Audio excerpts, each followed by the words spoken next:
Hello అండి. భయం వల్ల పూజించేది భక్తి కాదు. ప్రేమతో, విశ్వాసంతో పూజించేదే నిజమైన భక్తి. మనం పరమేశ్వరుని నమ్ముతున్నాము.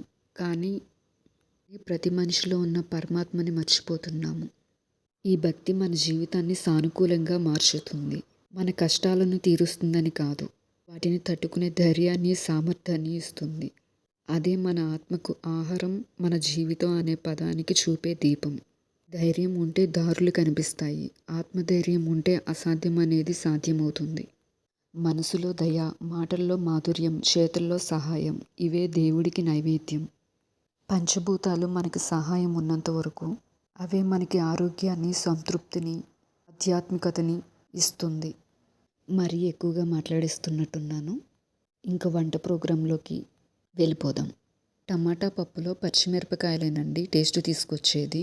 5 పచ్చిమిర్చి, 3-4 టమాటాలు, పసుపు, ఉప్పు, కారం, ఉల్లిపాయ తాలింపులో వేయించుకుందామండి. ముందుగా వేస్తే తీపి వచ్చేస్తుంది. చింతపండుకి బదులుగా మామిడికాయ తురుమేసుకుంటున్నానండి. ప్రతి సమ్మర్కి మామిడికాయలు తురుముకొని దానిలో ఉప్పు, పసుపు కలిపి ఒక కంటైనర్లో వేసుకొని ఫ్రిడ్జ్లో స్టోరేజ్ చేసుకోండి. మళ్ళీ సమ్మర్ వచ్చే వరకు మనకు అది యూజ్ అవుతుంది. పప్పులో వేసుకోవచ్చు, పులిహోర చేసుకోవచ్చు. చేపల పులుసులో కూడా చింతపండుకు బదులుగా ఈ మామిడికాయ తురుముని వేసుకోండి, చాలా అద్భుతంగా ఉంటుంది. చింతపండు వల్ల బరువు పెరిగిపోతారు, హెల్త్ ఇష్యూస్ వస్తుంటాయి. విజిల్కి మెత్తగా ఉడికిపోతుందండి. ఉప్పు, మామిడికాయ తురుము వేసుకొని మెదుపుకుంటే సరిపోతుంది.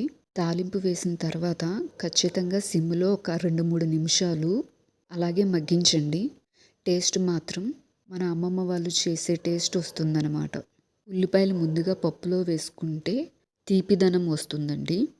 అందుకని తాలింపులో ఎర్రగా వేయించుకోవాలండి. ఒకసారి ఇలా ట్రై చేయండి.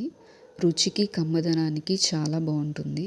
ఈ వీడియో మీకు ఉపయోగపడింది అనిపిస్తే ఒక లైక్ కొట్టి సబ్స్క్రైబ్ చేయొచ్చు కదా.